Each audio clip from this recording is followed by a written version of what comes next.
There is a power that does not appear on election ballots. A system that decides the value of your savings.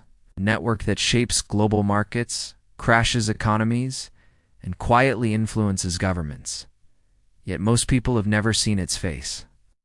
Today we go inside the hidden empire that controls the world's money, a system built on secrecy, influence, and decisions made behind closed doors.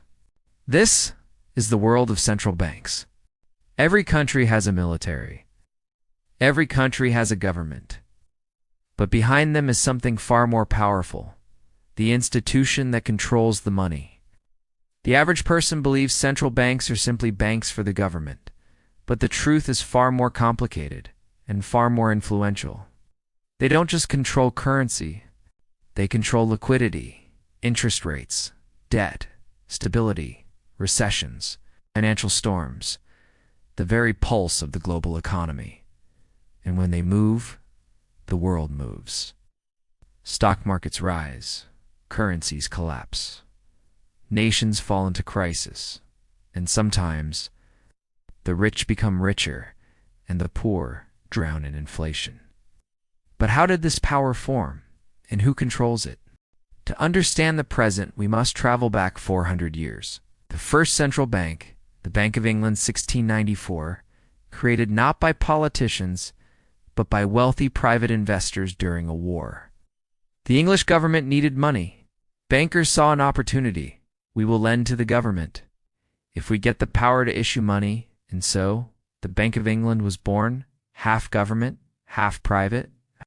This blueprint would spread globally. The key insight from day one: central banks were not built to serve the public. They were built to serve stability, lenders, and the government's need for debt.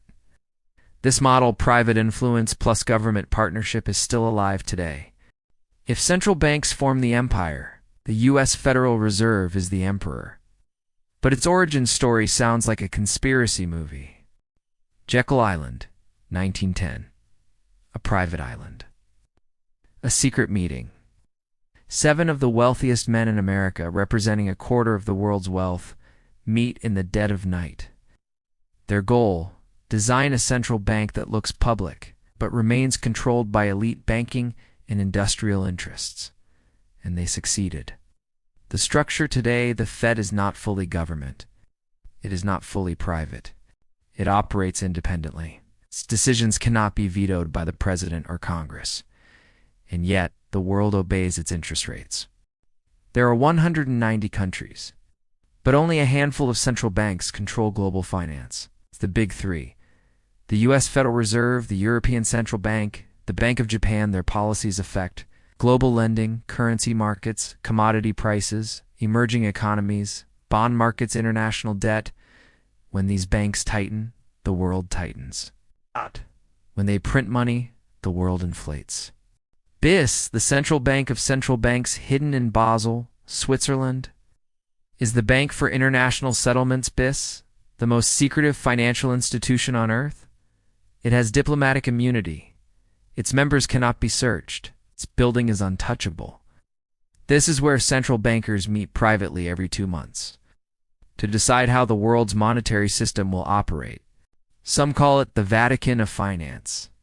Most people never see central bank decisions, but they feel the consequences every single day. 1. Interest rates. They decide the price of money. Your loan, your mortgage, your business capital, your credit card, your investments. When central banks raise rates, money becomes expensive. When they lower rates, bubbles begin to form. 2. Inflation. Central banks decide how much money enters the system. Too much gives your savings lose value. Too little gives economies freeze. 3. Job markets. By tightening or loosening credit, they indirectly control employment. 4. Asset prices. Stocks, real estate, bonds, gold, crypto. When money floods markets, everything inflates.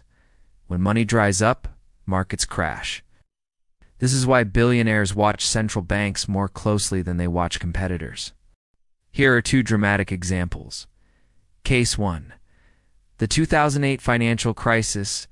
The U.S. housing market collapses. The global system freezes. The Fed responds with an unprecedented action: print trillions, cut rates to zero, buy toxic assets. This saved the economy, but created the largest wealth transfer in modern history. Assets exploded. The rich got richer. Wages did not keep up. Turkey's currency meltdown. The central bank was pressured by political influence to keep rates low. Result: currency collapses, inflation skyrockets, wealth evaporates, savings lose value. One wrong decision destroyed the middle class. Central banks can save nations. Central banks can destroy nations.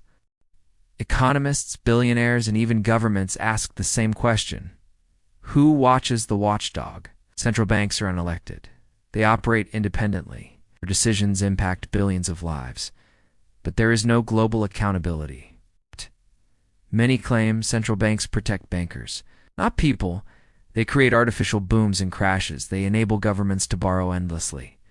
They inflate away the middle class. They manipulate markets. They pick winners and losers. This is why some call it the hidden empire. A new era is approaching, one that will change everything. Central bank digital currencies, not crypto, not decentralized, not private.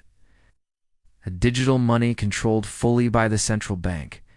Benefits: instant payments, zero cash, full traceability, global stability, no bank runs risks, full financial surveillance, spending restrictions, programmable money, instant taxation, frozen accounts. The future of money may no longer be in your hands. Every person on Earth is part of a system they didn't choose. A system designed centuries ago. A system that silently decides the fate of nations. Most people will never see a central bank meeting. They will never read a technical policy paper.